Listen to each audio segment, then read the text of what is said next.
Oh my goodness, I'm so excited to have Maddy Crowell here. Thank you You, for my having friend. me. Ooh. Of course. Maddie, this is a really, really exciting interview for me just because you are our inaugural, it's just me who runs this operation, but we can broadly, the subscribers, right? You're the Cosmic Cheetos inaugural, like, journalist interview. Well, no, you're not. No, I'm sorry. I'm sorry. You and Kiana You Fitzgerald like are, the yes, you're the second. You're she does the kind of combo, like journalism, music criticism. You do a kind of like investigative and like sort of like cultural reportage and foreign correspondent. So you're both very different. You're both very awesome. Apologies to Kiana.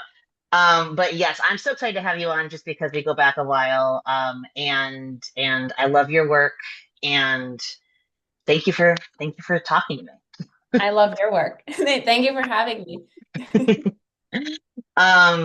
For those of you just kind of tuning in and learning more about Maddie, I'm going to share a bio she's provided me with.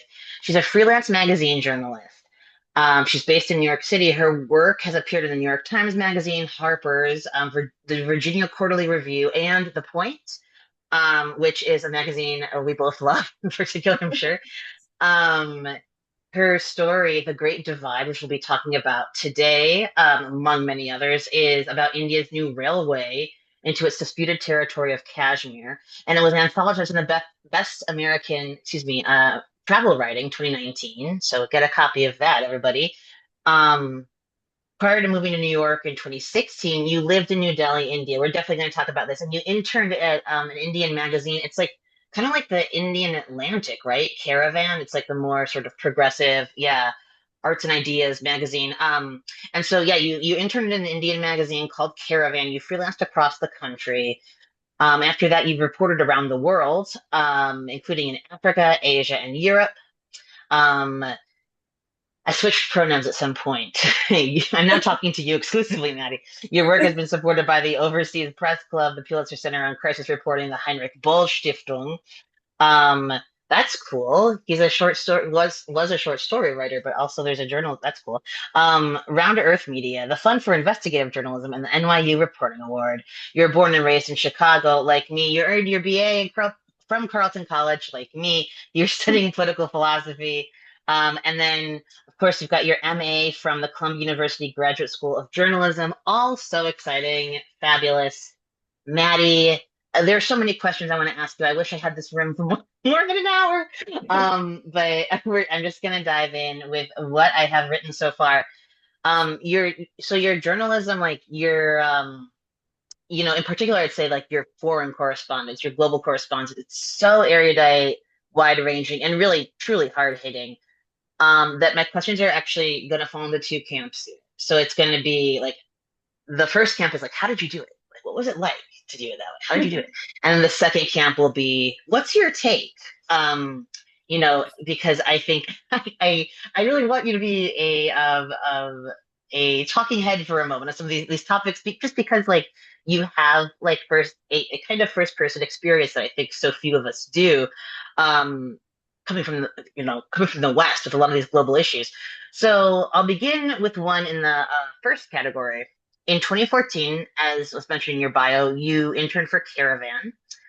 And Caravan, because it is a progressive newspaper, was very critical of the Indian president-elect, Modi, Prime Minister, um, yeah. then Prime Minister. I'm sorry, yeah, Sorry. oh, gosh, Narendra Modi. Yes, the It's the journalist in so me. no, I know. I'm like constantly. I'm switching back and forth to a number of different countries, but yeah, Narendra Modi, who and we'll get into what his leadership in India has been like. But needless to say, right, he is. There's a flavor of authoritarianism happening. There was something like that happening even then in 2014. And in the series of enlightening stories that you published and reported and published well at Caravan, you like focused on some of to my mind, the most intense conflicts that have come up during the like Modi leadership, particularly the I would say spiking, or you know better than I do, but spiking of Hindu-Muslim tensions in the Kashmiri region. And of course, the Modi government's manipulation of information around that and other topics. These are like high stakes and high conflict situations. And I just want to point out, Maddie, that you were in your 20s as you were covering these.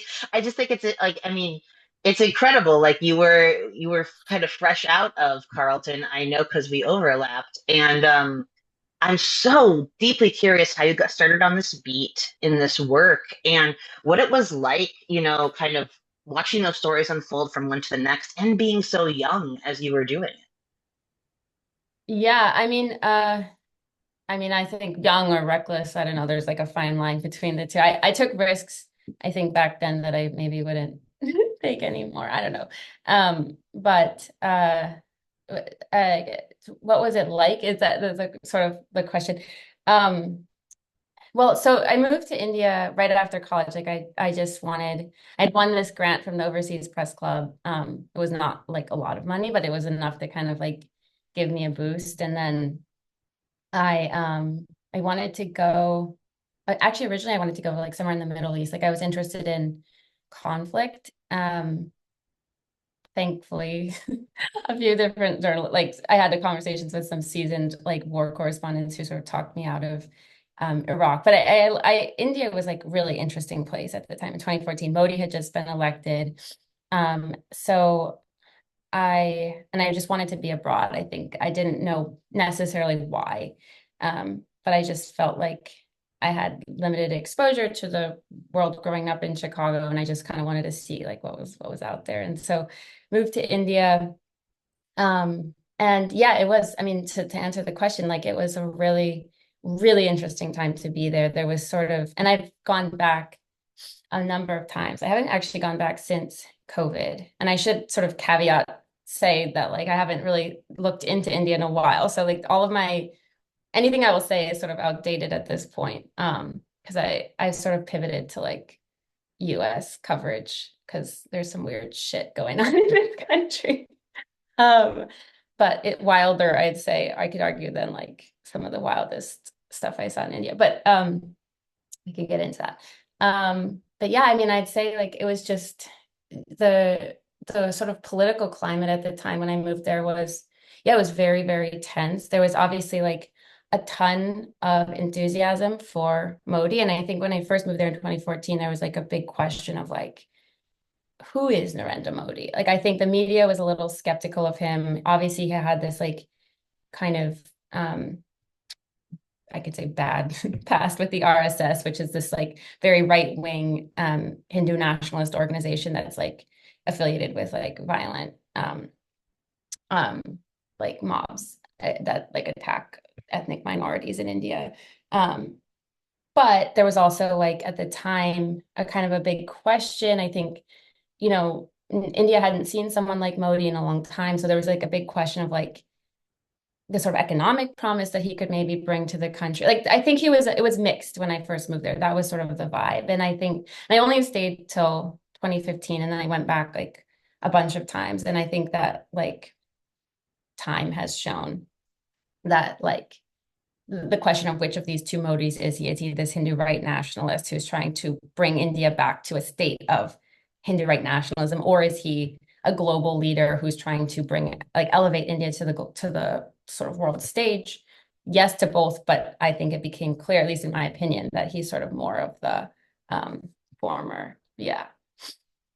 It's interesting too, Maddie, because I don't know if I told you this, but we very briefly overlapped in India. I was in Rajasthan in I the summer of remember talking. 2014. Yeah, Yes.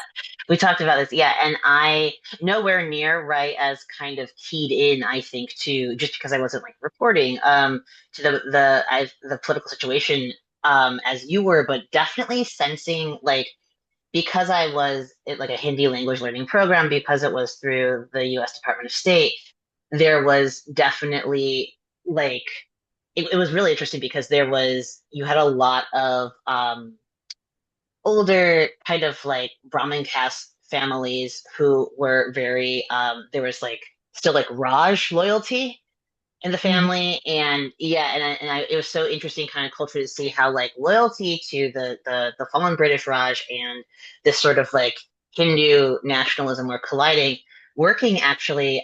God, I wish you were watching this, but working at the language learning center where I was doing all my stuff that summer was a Muslim man named Kumarji, beloved by everyone and just a beloved person. And I like kind of spoke to him a good deal about like being from this really high conflict, space or town really in the Kashmiri region. And it was just like, it's so amazing to me that you were reporting stories like the Great Divide, right? Really at the time to kind of be learning more about this conflict that has been ongoing since the like partition era, or obviously Right. before, but it was an intense time. Sounds like. Yeah, it was. I mean, also Kashmir, I did a decent amount of reporting there. I mean, even though it was sort of like on the fringe, like it's the northwesternmost state, I think. Don't quote me on that, I'm pretty sure, but like right on the border between India and Pakistan. And even though it's sort of far removed from the rest of the country, in a way, it felt like the political center to me. Not in the sense of like this is where Modi is, but just it was so much of India's sort of current tension, or the tension at the time was really over these sorts of the sort of conflict that like comes out of Kashmir, between just yeah, the Hindu majority and then the ethnic minority, mostly Muslim, but also Christian and Mhm. uh, a number of other minorities that were being are still being persecuted. Yeah. Yeah, I thought that, you know, yeah, like for me, looking back on that time, I feel like I was like, wow, this puts my time there in context when I was reading The Great Divide and your story in the Ministry of Happiness. But I was like, this is it. I mean, alarm bells, like you have a prime minister who wants to start a ministry of happiness. I think it really kind of helped contextualize for me like my experience as a foreigner abroad, of course, but also just like a thorny and difficult cultural situation of which like I had really no firsthand knowledge. And I think that's what is so wonderful about like the long form reportage you do. um, in fact, we're actually going to get into an even more thornier, I don't know what you would describe it as, like West End Global South kind of topic here. Um, my next question. I just want to start this off by saying I am just like I really truly so enamored by your ability to enthusiasm for like diving into what I would consider, I think like a lot of people would consider ideologically like disputed territory. Um, like especially in the circles, that we could be said to run in, right? Like obviously left of center, right? Like I mean, you're in New York, you are in a place where I'm sure you could go to Greenpoint or wherever. I don't know what's going on with if Bushwick's still like even livable, if it's over gentrified, but like people would be like, oh, maybe like some guy named Wyatt would be saying, oh yeah, praise the martyrs. I learned this on Chapo Trap House or something. Someone maybe having an opinion about, let's say, Islamism or another kind of really difficult, really thorny topic like what is going on in Gaza that is left sanctioned but not the most informed. And of course, we're familiar with how there are many opinions that are right sanctioned and not the most informed, right? So you are you're really going into some difficult territory with your stories, and I just think you're doing it so successfully. You have three stories that I really, really love. The Disbeliever and The Point, incredible. What went wrong with France's de-radicalization program? And that was The Atlantic, right? I'll That link was to the all of plan. these. Right. Yeah. And then the She's at Brown, Her Heart's Still in Kabul, New York Times Magazine story. Again, all three of these stories tackle this really, really difficult, kind of hot button subject of Islamism in a way that is thoughtful, pluralistic, fact-based, and not countervailed by the fear-mongering and apologetics one tends to see clouding the discourse on this subject in America. And just to be clear, Maddie, like just you could maybe probably give this definition when we're talking about Islamism and not Islam, right? And so if you could even just clarify for the viewers the distinction between those two things, and then please, after you've done that, tell us more about what again, this is a what was it like question, reporting these stories and learning more about this topic.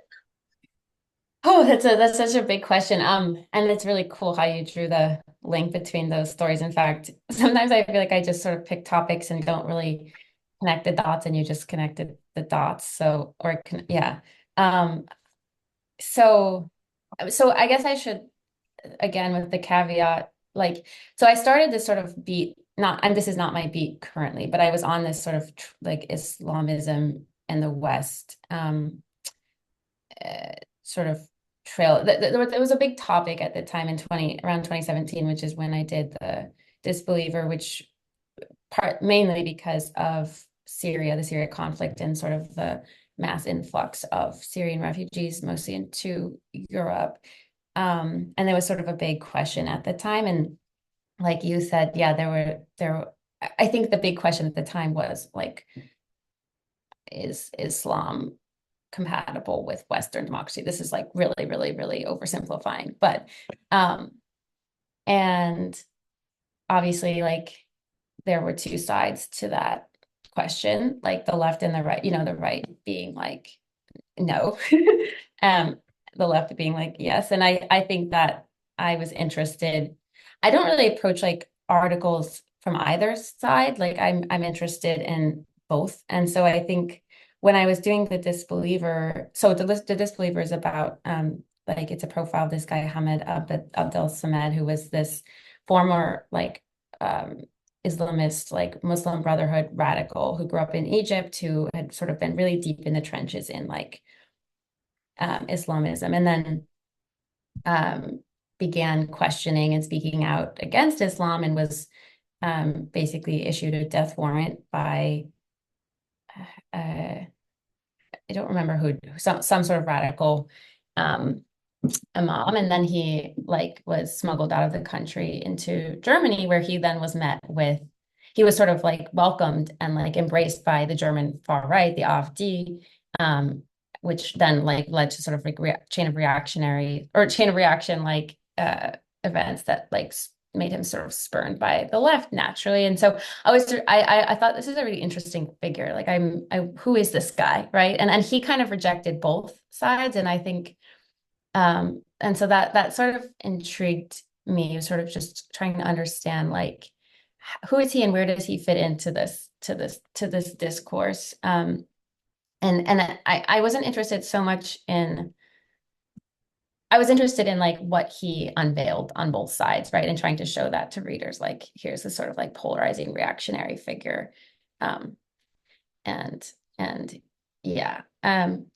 Sorry, there was one more question and I can't remember what, I think I trailed off a little. Oh no, I mean fabulous, I think, answer. I'm just more wondering, well, maybe I have this bad habit of asking like two questions in one. I need to stop doing that. But I was wondering if maybe we could kind of distinguish between um like Islamism and Islam. And I would I love would to. love to chat with you about this too, just because I think all of these pieces you've written do such a fabulous job of what I would describe as fact maximalism.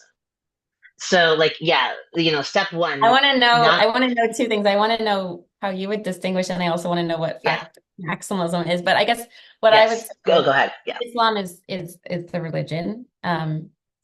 Islamism is the, what's the best way to put it? The um sort of like reaction to the religion, or the like I want to be careful with my words here because obviously like, but sort of the contagion in a way, or not, but not in a like, not the contagion, but like how would I describe it? The sort of offshoot of the religion, and that had been sort of, I think you could argue, co-opted by um, like extremists. I don't know. That's kind of a bad definition. How would you distinguish? I mean, I think that's yeah, I think that's definitely. I mean, it's very informative. Well, first, let me thought fact maximalism is first, and then I'll circle back to my own kind of take on it, which is not that different from yours. I feel like step one with what you do in particular as a reporter, is like you are also rejecting, right, like ideological bias, um, without what I love about your work, Maddie, is like you're like no ideological bias, please, but I'm not going to deny the reality of like human subjectivity. It is different. It's like acknowledging one's subjectivity as a reporter and as like a first person reporter like yourself is so different from writing persuasively, right? And I think the only thing that your writing persuades me to do as a reader is get more informed, right? Like, oh my gosh, like I'm learning more. And that's where that kind of the second part of my like fact maximalism comes from. I'm It's basically you just are gathering so many different facts from so many different sources and assembling them into this really informative tapestry, right? So like with a disbeliever, of course, you're speaking to the man himself. You're also speaking to these kind of, uh you're speaking to these like Muslim like well Syrian refugees in Germany, right? Or we're speaking to Muslim American, no, you're speaking to Germans, but like Syrian refugees in Germany who are like, whoa, this guy's kind of feels like he's gone too far, right? But you're also speaking to the I think what would be described, right, as the kind of the more reactionary German nationalist group. Oh God, it sounds terrifying to talk to that group, right? And now here I'm Yes. speaking as like a left of center, yeah, a left of center No, no, reporter, it's or fair.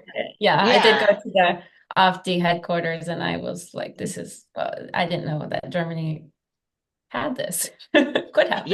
yeah. It's no, it feel I can imagine it felt like whoa, and but still getting the information from those sources because I think that we sacrifice something really important when we Yeah, elide the existence of, what I mean, like yeah, the whole we'll get into this, but the whole no debate thing, right? The whole like, well, like these people are bigots, so we can't even acknowledge that they are speaking, kind of attitude that we see come up in American political discourse is, I think, actually, it's not just like injurious in a marketplace of ideas, though, yeah, that's a thing.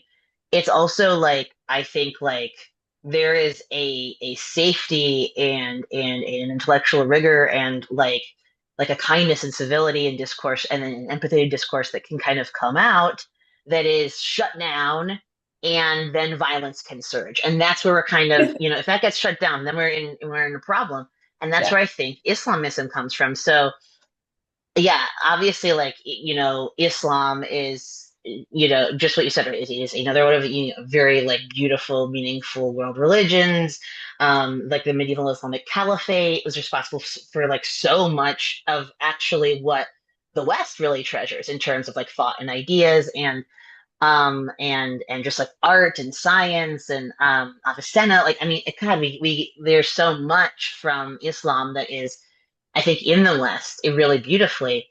Islamism, to me, it's yeah, it's right. It's like it is this kind of like fundamentalist, very embittered offshoot and I think like misinterpretation, just like Christian fundamentalism, right? Just like, sort of like hyper misogynistic, cloister strange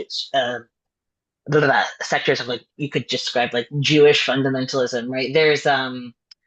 There's with Islamism, there's this it is an extremely resentment fueled, and as you described really, really well, I think it is writers like um Mansour described really well. It's actually an offshoot of Western thought. So it's Rousseau and Marx converging on, in this like really difficult way, on this kind of the dashed post-colonial hopes of the Arab world, and a lot of dudes being like, "Screw this, death to the West." we're going to return to the state of Sharia and this and that, and so I think that that is for me, as it is for you, it sounds like totally distinct from Islam. And when you were reporting, also, you're doing all these like really, I think, brilliant examinations of like what's going on with young men being radicalized by Islamism in France. What's going on with the Taliban, taking over Kabul, and now women can't go to school. What's going on with you watched the movie Salafistes, a documentary about these really, really, really kind of violently, inclined dudes running essentially a high control group of people, right? And so I think that there, to me, what has felt really like head spinning has been the Western left and like the uppermost echelons, right? Like I will use Judith Butler as an example here. I always pick on her, and I think I'm going to, or rather pick on them. I think I'm going to. But like they described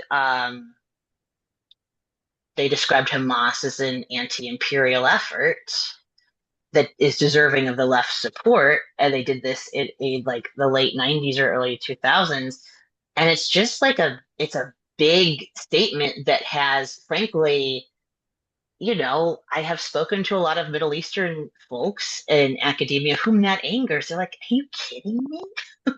Like, this is a group that I have not felt particularly endeared to because of their treatment of people close to me. So again, we could just taking it back to you. I've talked for way too long now. Taking it back for you, I just think that your reportage really shines light on this issue that not a lot of people are really able to get that fact maximalism on. That's very generous. I mean, I think, and everything you said was sort of spot on. I think that if we don't like examine these extreme ideologies on any form, in any form, from any religion, any politic, like I think that we're doing ourselves and like society a disservice. Like I think that we need to understand at least what they're saying. And I agree with, yeah, you said it very, very well. But I agree with you, and have tried to sort of look into stories that sort of following different ideologies like all over the place. But yeah, Islamism was, it's funny because like I feel like Islamism and the West, I don't know if you did see, I feel like that sort of died down. Like that was like the big sort of question and like part of the discourse like back in 2017. And I feel like I don't know where we're at with that now. I don't know. It's like kind of an interesting thing to think about again. I haven't really, yeah. I mean, it hasn't gone away, but yeah, it's an interesting. I would so, God, I would go down this road with you for like 2 hours because I have, yeah, like it's so interesting how that question has shifted from are these things compatible to, right? Like, um, let's get rid of whatever would make these things Yes, incompatible, right? yes. Or like, yeah, Like and post-compatible. Yeah. Yeah, we're in exactly. post-compatible discourse. Yes, we Um, are. We're we in haven't Hassan figured it out, Piper, so we're just, Joe yeah, Rogan. yeah. Yeah.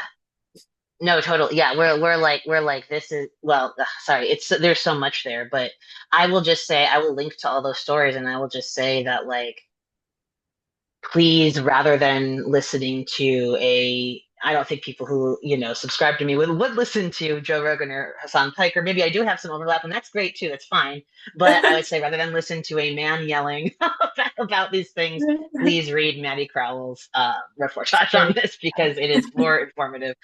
Um, okay, anyway, a third question. And now it's actually this is going to be more of a what's your take question. But like in kind of the fact maximalist realm, which I think you sit squarely in, we both could agree, right? Like you as a very, I think, very seasoned freelance journalist, and myself as having done some journalism, it's that like that perfect objectivity is a fool's errand, and it's hard to even understand what that would be or what that would look like. Um, but striving for clarity isn't.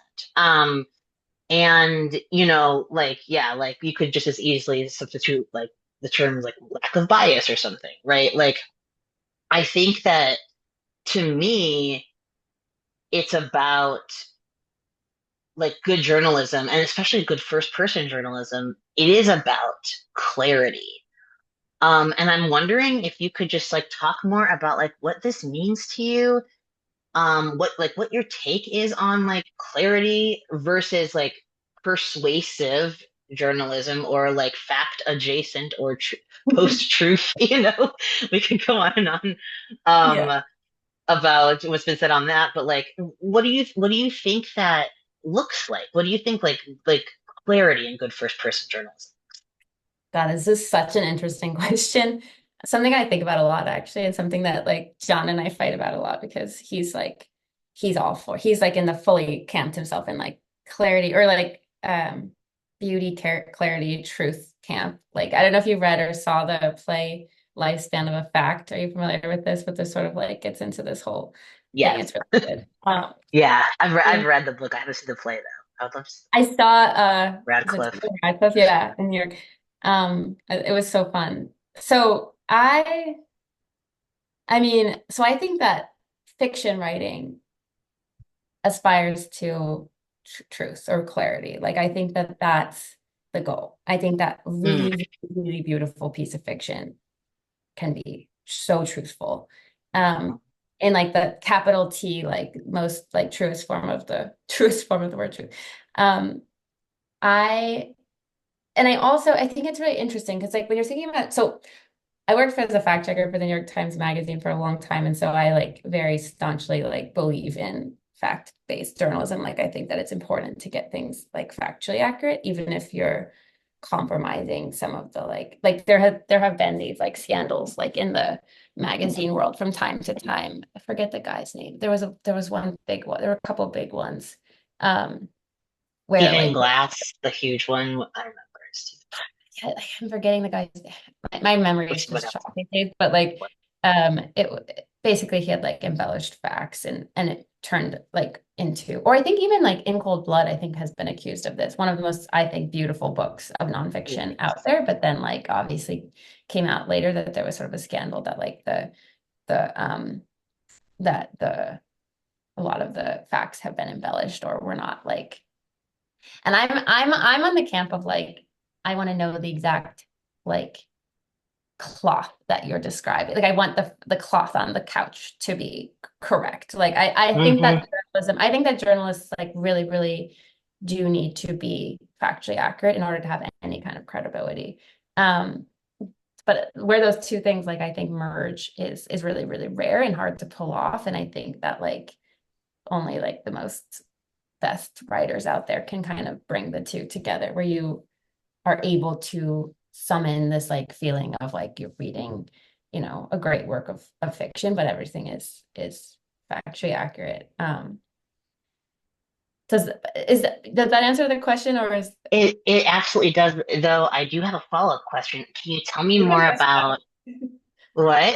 But you can You you can disagree with me, you can push back. No, I actually no, no, no. It's not even that I disagree. I just want to know more. What do you mean by like fiction, capital T, truth in fiction? Truth versus fact. Yeah. Yeah, that's a good.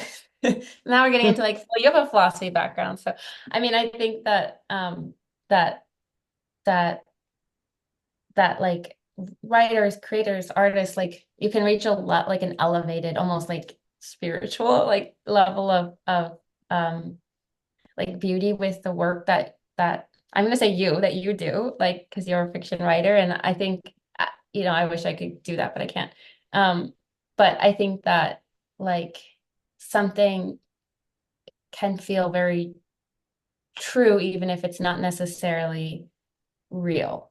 Mm, Like I'm trying to think of, I don't know, like the, obviously like a lot of great writers have sort of been able to, sorry, I hear the baby scream, but it's okay. Um, yeah. but I think that, yeah, I think that like true can capture a sort of the essence of like human existence or the human experience. Like I know that sounds like really grandiose and like maybe a little cliche, but like I think that that's something that like artists can get to, can touch in a way that I don't know. I don't know if like a journalist can do that, or if it's a different like playing field, I guess. Um, That is, well, first of all, do you need to check on the no, baby? no, Do you it's need okay. to? I think Okay, it we're okay. We're okay. Just okay, yeah. good, good, good, Like good. I have like a Um, like another ear. It's like you have like a sixth sense for this. You're just fucked for life. well, no, I seriously, I am like always like applauding and amazed of like parents, mothers especially, just like doing like juggling everything. It's really, really a lot. So yes, if you ever need to break, let me know. But I. Yeah, I really, really, really, really deeply love what you're getting at. And I think like, especially like the type of like reported nonfiction that kind of gets to that, that is like the confluence of like truth and fact it's like the apotheosis of good prose, right? Where it's just like, oh my God, like I'm having that like top of my head screwed off feeling. And the fabric described here is in fact the fabric on the couch cushion, right? And like reading your journalism, I can like it's so clear that that is the actual fabric, right? And there is like a very, very, very oh man, there's almost like your commitment to fact, I think like what's coming to mind is just this sort of like it's like the illuminated manuscripts in the 12th century or something. It's just like you are a very dedicated like monk, like drawing like the Book of Kells or something. But like it's like it's almost as if you follow that commitment to accuracy. What's not going to show up, like it's not going to be clickbait that follows, right? It's not going to be like, oh, you won't believe what Steve Bannon did. It's not. That's not going to be it, right? Right. It's Right. going to be it's going to be more complicated than that. Steve Bannon is going to show up as a less as a thing to be clicked on and more as a figure driven and deluded by his vanity, like having a Joycean epiphany. I don't know, but like that is to say, he's going to show up as human, right? And I think the fact, like following the facts, shows that we are all of us human, and that is actually what good fiction does as well, right? Where it's Yes. just like it can't be simple, it can't be didactic, it cannot. And yeah, I think there's a fearlessness to that. I think, especially in like gosh, I was reading this like Yasha Monk thing where he was just like talking about how when whatever wokeness broadly defined, I don't know, whatever you want to call it, was at its peak, right? He felt like he had to like whisper, like be like, I don't, this feels weird. Like he couldn't like actually speak out loud for fear of, I don't know, like coming across as like offensive or hurting someone. And I think that it's kind of a fuzzy example, but I do think that whatever type of polarization or ideological polarization we're talking about here, whatever type it is, if it stifles discourse, we're in trouble, and fact maximalism is the opposite of that. Good fiction is the opposite of that. So yeah, thank you for that amazing answer. Um okay, on to the next question.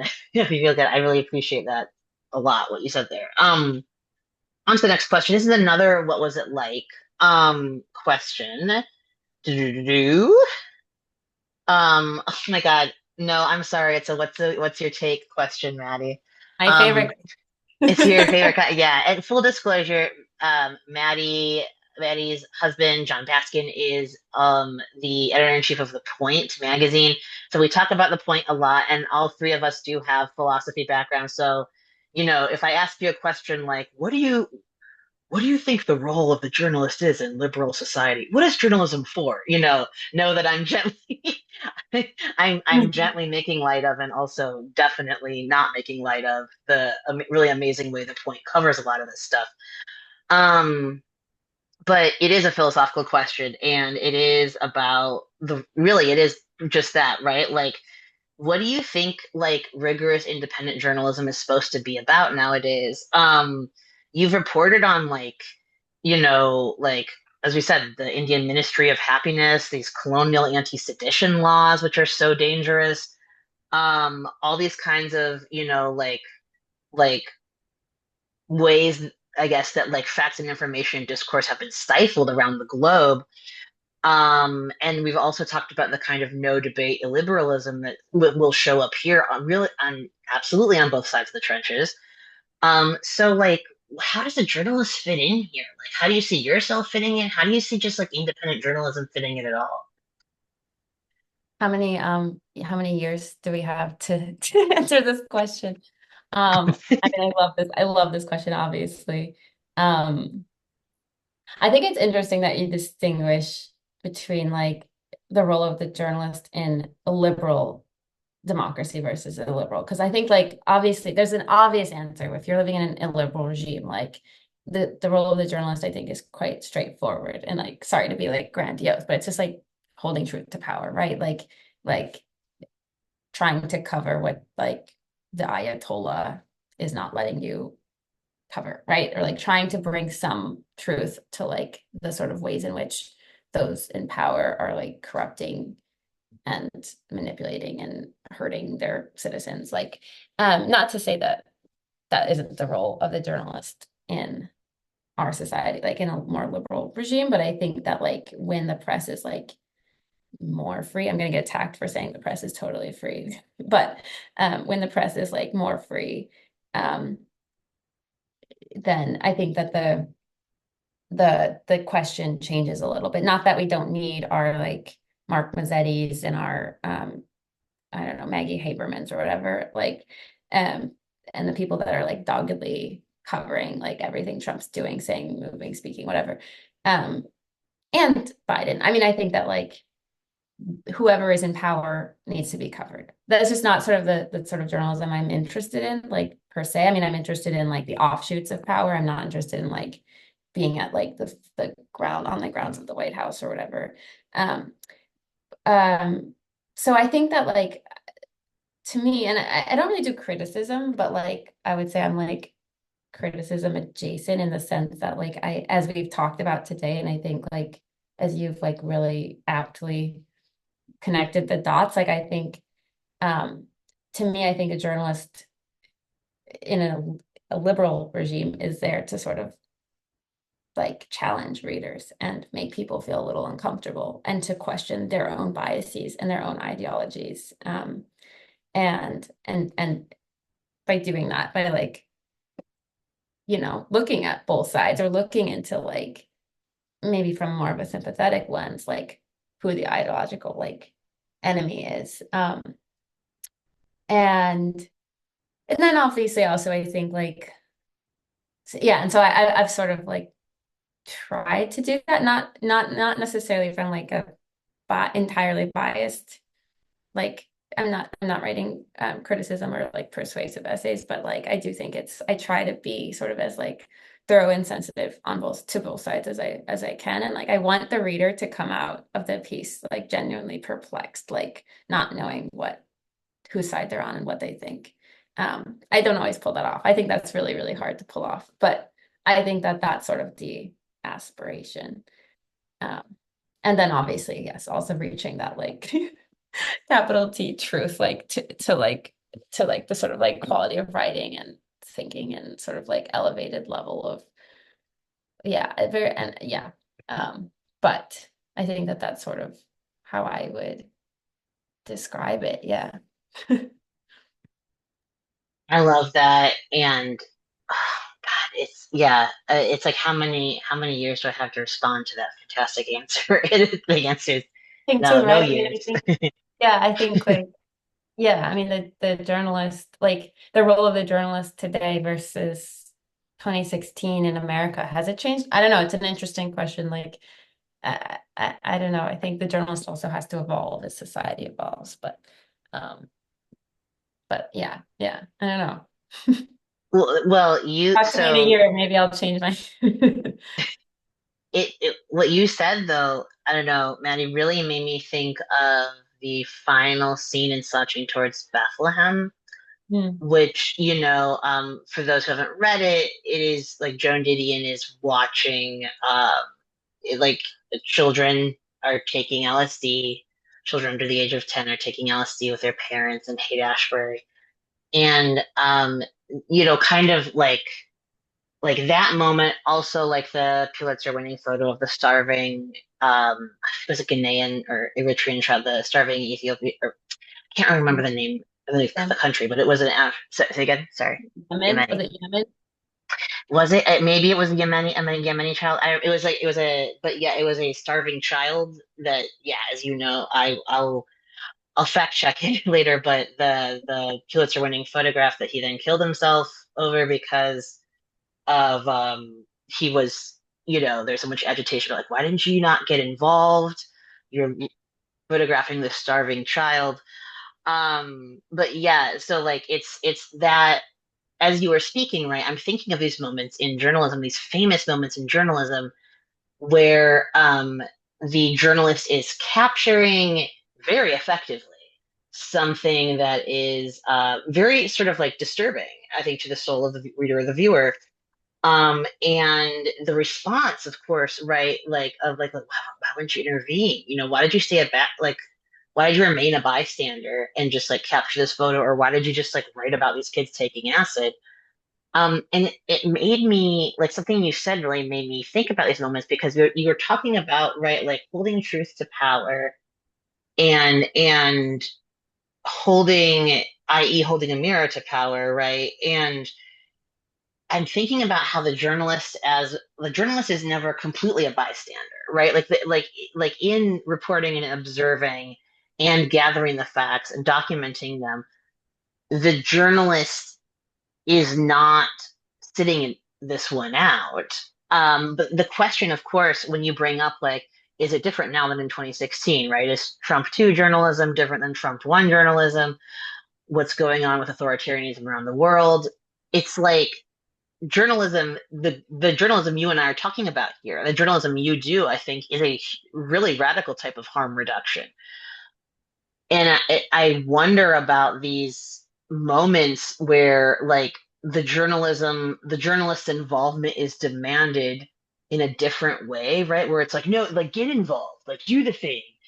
And I don't know that there's a bright line or an answer, right? Where it's just like, no, it's always right to not get involved, or it's always wrong to get involved, like, but it does make me wonder about subjectivity and clarity and persuasion and being doing the kind of reportage you've done, right, where you've had a lot of sources who are in intensely turbulent situations. Um, is the journalist ever a bystander? I don't know, right? Like, this is what your response has me thinking. Yeah. I mean, it's that's a really interesting question. I mean, I have been in situations too. I think it's more like a sort of question for war correspondents, but like, I mean, I have had many instances, like, especially abroad, like stuff you see that, situations. Like, I remember once I was in like this gold mine in rural Ghana that like they were using like mercury with their bare hands to mine the gold, and these kids like no older than 12 were doing it, and it's like they didn't know the sort of like hazardous risks, and all these people were getting sick and nobody knew why. This was 2013 I was there, but um and I remember leaving, and this kid grabbed me and like grabbed onto my arm and was like, please take me back to America with you. And it is, you do have these moments Mm, where you're still a human, like you're right. still like, of course and I like cried the whole car ride. Like I just, but it is difficult. I mean, I think, yeah, I mean, that's sort of, it's interesting too. It's like sort of a different, like, it's a really interesting question, actually. I'd have to think more, but, um, I do, it's funny. I was actually just talking with an editor about, because I was like, sort of have been like toying with the idea of like an essay about, like, I want to write something about foreign corresponding, because I think foreign corresponding has changed like a lot today from the time. And this editor, whatever, we were sort of talking about this sort of like cohort of like journalists that like used to sort of be posted in like Beirut or like a bunch of like foreign correspondents who have now like returned back to the States and who are like going into fields like um, um, I don't know, like ER response or social work or like very like hands-on jobs where you can actually have some sort of like, and I think the impulse is like I think the impulse that drives somebody to go to a war to cover it is the same as the impulse of somebody who is a firefighter or is a ER nurse. Like I think that the desire to, and but the difference obvious, the desire to help in some way is there. It's just like, yeah, how much can you really do? But then you start getting into these questions of like, what does help even mean and what does it look like? And like, you can't save everyone. And yeah, I don't know if I had like the guts to do like the real sort of real war corresponding that like you're sort of talking about, like this sort of um level of like inhumanity that you just are like affronted with. Like I haven't really, the closest I've come is sort of maybe to like real conflict is Kashmir, but um which or Morocco too. I mean, yeah, but it's yeah, I don't know. I mean, I I don't have an answer. I think for me, I think I still, it's not that I think I'm like solving, I still just sort of believe in like journalism and in what it can do. And like, um, yeah, it doesn't make it easy though. Like when you see something that you don't want to see. Um, yeah, I don't know. I guess I don't have any answers. I mean, yeah, it's who does though, right? And I just think it's such a big question. And I think you're just, I don't know, I think that your work grapples with, you know, it almost like indirectly grapples with the question, right? By being so rigorously reported, acknowledging your subjectivity without being like a personal essay, well, also like not shying away from just really difficult topics like abroad and stateside, which actually like yeah, well, we could go on and on about sort of the like what is help and what are the ethics of journalism, but I mean, sadly, in the interest of time, I really want to home in right now on your stateside stuff because I just like there's not a place you've reported on that I haven't just like been like, oh my God, I want to read about, I'm gonna read that So essay. I'm just no, I love your work, as I've said. So yeah, let's talk about like the work, the stories you've written here, that kind of like confront these themes of ideology and persuasion, but refracted through really important to American topics like or to America topics like class and like the climate crisis, like happening here, the way it's manifesting for us. I think that uh, Radioactive Man and well, Mapping the Unmapped isn't here, but it's actually it kind of has its implications definitely ramify. I think will ramify for American readers. They're like two of my favorite stories of this group, and I'm really just curious if you could talk about. I really particularly love Radioactive Man, and I wonder if you could talk about your experience with each of these stories and like how they originated and what it was like tackling them. yeah, I mean the mapping story was just kind of like um an old story that like took a long time to come out for various reasons, various pregnancies, and like it's it just sort of it was something I had been interested in for a long time of just this question of um like are there people that live off the grid and like how much of the world is really mapped and what is like yeah what happens to the people that aren't on maps. That was sort of like a fun like hobby piece I would say, just like I love maps.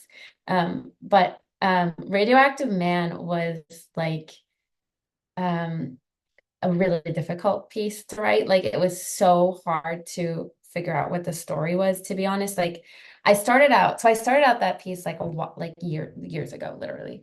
Um, and I was interested in, I sort of wanted to approach the story from like just like a very kind of like classical, traditional, like investigative um angle, like just looking into like decades and decades of like the US military dumping like tons of chemicals and waste into like on their military bases that have contaminated like the air, the water, the ground, everything. I think that's still like a huge, like kind of untouched story. But so then I sort of kind of poking around found Frank Vera, who is the main character of the Radioactive Man.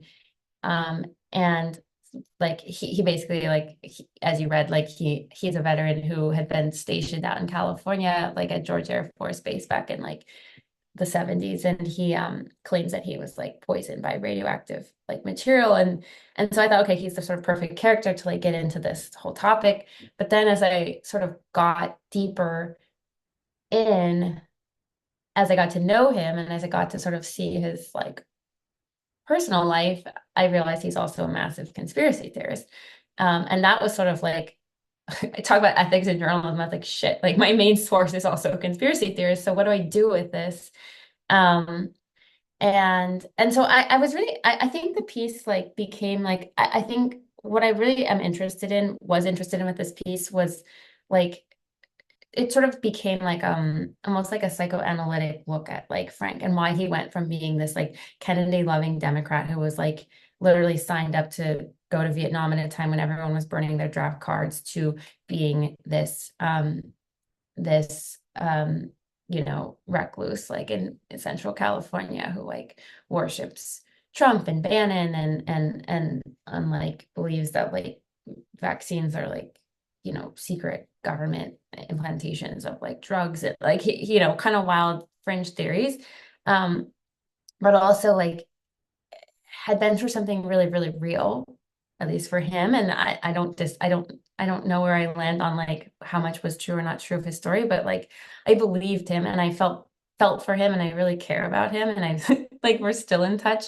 And I think so I wanted to kind of show like not just for him but for so many veterans, if not Americans, like what it looks like to be um like what's sort of behind their disillusionment with the government, right? And like it's not just, and I think this is kind of as we've like touched on a lot, like these like like the left often like writes off like Trump voters as just being like bigots and racists, and I don't think that that's true. And I think that like Frank is an example of someone, not that the piece was about Trump, it wasn't, but like he's an example of someone who felt really, really betrayed and let down by the government and didn't get answers and hasn't had any sort of like solace or peace. And now he's 73 and he's, he's devoted his life to trying to understand like what happened to him. And I don't know, I just thought, and it wasn't just him. I mean, and the community that like about, I talked to a lot of veterans who had been at George, and they're not all, to be clear, they're not all, they don't share his like fringe theories, but a lot of, I would say almost pretty much every single one of the ones I talked to does feel similarly that they've been betrayed, that they've been let down by the government. And obviously, I think we're seeing like in this political moment in the US today, like a lot of disillusionment, both on the left and the right, of citizens. And so I'm like interested in this question of like, why, what's behind this? So that was kind of the genesis of that piece. And that's sort of like, I'd say like in broad strokes, what I'm interested in right now is sort of like talking about the sort of weirdness of this country. And like, I think having had those experiences abroad and writing about ideology in like all different guises, like I think that I'm sort of taking that like lens and like focusing it here now because I think that, yeah, there's a lot to uncover. We're in a really strange and interesting time. I absolutely agree. And I think, I first of all, I love how these two stories sort of emerged from like you following your interests. Like because I know it's often a phenomenon where you will be, you broadly, right, could be reporting one story and it just so happens that you stumble upon another, or the story changes, becomes something entirely different, right? You switch venues or editors or whatever. But I think it's so cool that these stories emerged from you following your interest in like cartography, mapping on the map is it's so great. It's such a great read. And Radioactive Man, of course, as well.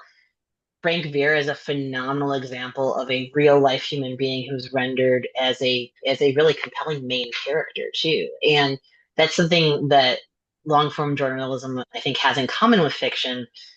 Um, sympathetically rendering a character who is very different from the writer or the reader. And journalists, I think I would argue have it a lot more difficult because you have to do that with that person standing right next to you, still in touch with you, reading everything after it's published, fact checking everything they say. It's really quite a feat. So yeah, I love that. I love both stories and how they originated. It's really cool to hear. Um, so yeah, we'll circle back to what you're reporting on now because I definitely want to hear more about that. But our penultimate question, as I mentioned earlier, there are quite a few aspiring journalists, freelance journalists, and essayists who watch this podcast. I know they would love to learn a bit more about the mechanics of your career, how you got where you're at. But before I ask for the advice that I know you're chomping at the bit to give, but of course I think it would be really really helpful. But before I ask for that, I do want to clarify, right, that like it's yes, it is it is a different ecosystem that we're operating in, right? Of course, we're no longer in the era of, hey, like, here's like the 1996 equivalent of 10 grand to like do a first person essay where you just write about what you think about John McCain while you're on his travel van, and that kind of the Gonzo era or the glossy era or whatever, right? Journalism has changed, and of course there are political conditions that have made it more difficult, and of course there's J school and the positive and negatives of that. The media landscape is really tough. It is really tough. Yeah. That said, Maddie, I mean, you and I think anyone, right, who is obviously not everyone is working at your caliber, but I think anyone who is committed in the same way, right, that we're talking about to this kind of like fact maximalism, right, or this kind of like nuanced pursuit of the truth, I think, has a really, really had a great shot at carving out a very cool place in this ecosystem. And so you who've done it, I think, so successfully, I would just love to hear all that stuff established, right? Yes, this is hard, Yeah. but you did it and you did it beautifully. And I would think people would love to hear more about That's really kind. I don't feel like you never feel like you did it, right? You're just like, oh my God, like where's the, as we talked about earlier, where's the life raft here as I board the Titanic? And it is like kind of depressing, just the state of like journalism today. But again, yes, I agree with you. Let's just like stay focused on the positive because I got so sick of seasoned journalists telling me like get out or go into PR or whatever. Like you're not going to make money. I mean, you probably won't make money, but that's not why you do it. Um, I I guess is the question like what my advice would be or what or just that. to sort of Yeah, like basically what your advice would be, but just like to someone who wants to be an independent freelance journalist who wants to pursue this type of path. Like, yeah. yeah. Yes, yeah. Um yeah, I mean, I don't know. I'm always like wary of dispelling advice, but I think like the way it worked for me or has worked for me or continues to work for me is like really simple, which is like just go out and do it. Like I remember someone saying like, you know, find like come up with the story, come up with first of all, like find your obsessions, right? Like what are you thinking about? What are you questioning? Like follow those obsessions. Um, see where they'll take you. But also like in terms of like magazine writing, like think of stories that you want to read in a magazine, which sounds like really simple, but like I do think of that a lot. Like I like sometimes I open the New Yorker and I just close it. I'm just like, this is so boring. Like there's nothing I want to read in here. I obviously also find the magazines that like excite you. But not to say that the New Yorker doesn't still have like some great writing, but yeah, and I think like find the sort of like the topic that like is like annoying you and like figure out why is it annoying you and like just like kind of follow that. Um and then and I guess like for me I think it started really like broad. It was just this kind of like wanting to be abroad and see the world and understand, like obviously like as you can I don't know, sympathize, like having a background in like political philosophy and being interested in like sort of like how power works and like I had these sort of like grandiose like big questions in my head when I first sort of started, and then just finding like the narrative or the story um that like catches your attention is so vague and broad. I don't know. I wish I had like very practical advice. The other like piece of advice would just be like there's like a Beckett quote. It's like try again, fail better. And I feel like it's so cliche, but it really does. I do think of it a lot. And like you're gonna get rejected. Like I've been rejected so many times, and you just have to keep like going. Like there's no other way, right? You just keep going. So, does that help? I don't know. I think it does. I think I it think does I because I have think, like the answers. well, no, but I mean, that's the thing, right? I agree with you. None of us ever feel like we've made it or had like it's so, teaching for me was especially like a weird masterclass in like, Raph, get some perspective, my friend, because you think, you're so obsessed with X rejection or whatever, that you don't realize, oh my God, like here's a whole classroom of immensely talented individuals, who are totally capable and in fact will turn that talent into whatever beautiful career outpourings they can. And instead of doing the thing, right, that I also had so many would-be mentors do to me, which is like, oh, like don't do the, it's all fucked. And like instead of, like giving that kind of like downer conversation where all you're doing is pouring your fear and resentment out onto a group of talented young individuals, I was like, no, that's actually not true. Like it's not, everything's not screwed. Like in fact, like there are ways to, like move through this land, even though the Completely. landscape's difficult, right? It's like there's still No, but ways to like do amazing work. if you want to do it, if you're asking the question, if you want to do it, then Right. like here's the path. Like go do it. It's Exactly. I agree with that. I mean, I'm yeah. And I do think that the people who want to do it, we need them. We need those voices. We need interesting thinkers. Like, Uh, we need passion behind yep. this. Like, I think that I think that that's why if you have like a vision or I think that if you want to do it, don't let the curmudgeon Don't tell let the you. curmudgeon. Exactly. Like I would be like, If you don't let the you bastards get know, you down, that's the John, yeah, seriously, that's if Handmaid's Tale taught us many things, it also taught us that. Like, I think that I think too, I would say go where the energy is, right? Because I know you've had this experience. I'm sure many of us have of like, I have a good relationship with this editor, and maybe it's at a smaller venue than say Harper's, right, or the New York Times, but this editor really wants to work with me. This editor really cares about my writing. If I'm able to get my stuff across her desk and then she's really inspired by it, why pour and pour and pour my energy into trying to break through the brick wall of another kind of more like legacy publication when I can work on what I'm doing here, and then maybe that can grow either into those other publications or that's something even such different, a good point that I forgot to say too, which is, and I had this realization in my career because I think like, in my 20s, like living in New York, I thought like, I mean, I still live in New York, but like, I thought like, oh, like I have to like have a byline in the New York Times or something. You get attracted to the names Yeah. of things without knowing why quite. And I think that that what I learned and like I think the most value I get is from these like smaller, like The Point, like little, but also Atavist is a great magazine. Oh, VQR, out of it's so good. Yeah. yeah, VQR. Yeah. VQR, Lapham's was fun to write for. Like I'm trying to think Yeah.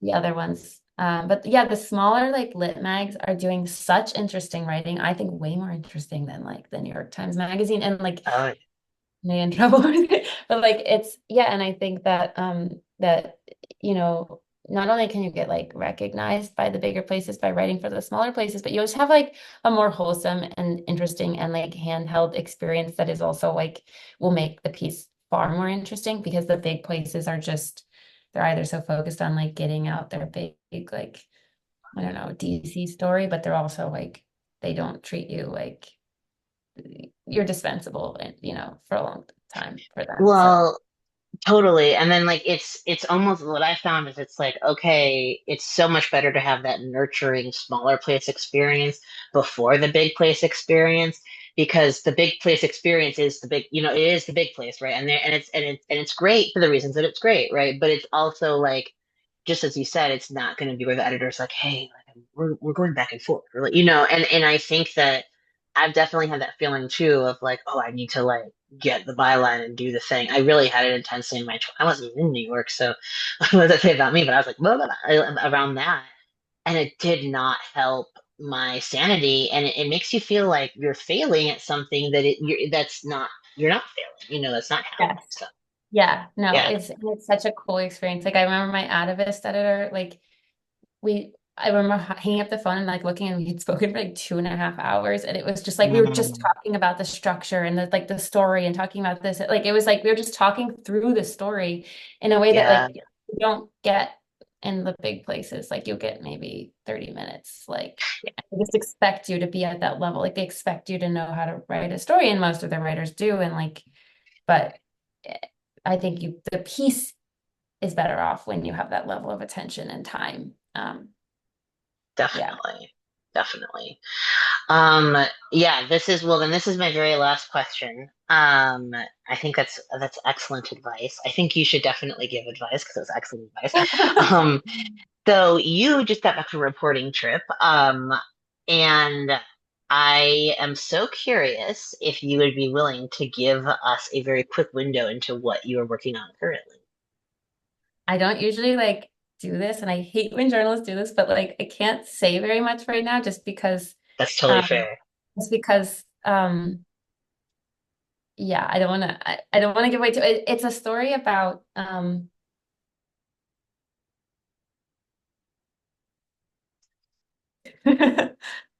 Yeah, I um think you actually froze as you were saying that because it's almost like the universe is like, Maddie, don't tell us. So it's okay if okay, we didn't I was just saying it's a story record. about I would say it's a story about American revival. I think I can say that Ooh, much. okay. Oh Yeah. my God, I cannot wait. Okay.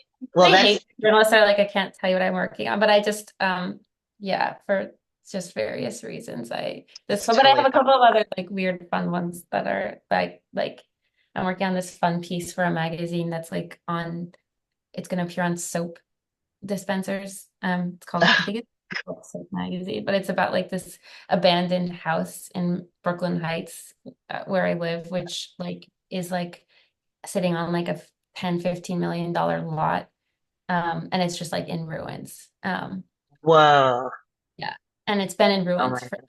like 50 years. And the owner, nobody understands why, won't sell, keeps it just like up to code so that like it won't be seized by the city, but has no tenants. It's literally like you walk by it and it's the most like just just fascinating sight because you're next to like these, like this is like the block that Matt Damon lives on and Michelle Williams. This is like the most expensive. Mm, And you walk by these houses and then there's just this one. whoa. So I'm sort of investigating the story behind that. And that's like a fun side piece. Yeah. Mm, Got a totally. couple. That's so cool. Oh man, I know. I'm so excited. Don't worry about not wanting to give too much information. I totally get that. Even like novelists, even as novel, I was because some people I really am okay, like weirdly okay with. I will probably overshare, but I think I know others who are like, oh yeah, this is fine. But like most often people are like, like well, you'll see it when you see it. And I'm like, I get it. I get it. And of course, journalism, there's so many other reasons that we want to share. But honestly, the words American Revival already, I cannot wait to read it. Um, Maddie, thank you so much. What a fabulous conversation this has been. Just totally enlightening. Thank you for being our second freelance journalist on the Cosmic Cheeto. And yeah, I am so looking forward to checking out the new stuff and sharing all the stuff with the viewers you've already published. Thank you. Thank you for having me. These like really interesting, fascinating questions that are gonna make me think for a while. I mean, like at 4 in the morning, I'm like, damn, I should have said this. That problem too. Well, hey, I can count that as a success if I'm giving writers as interesting as you esprit de Scalier. So anyway, we shall thank you for coming on the show and God bless. I don't know why I said that.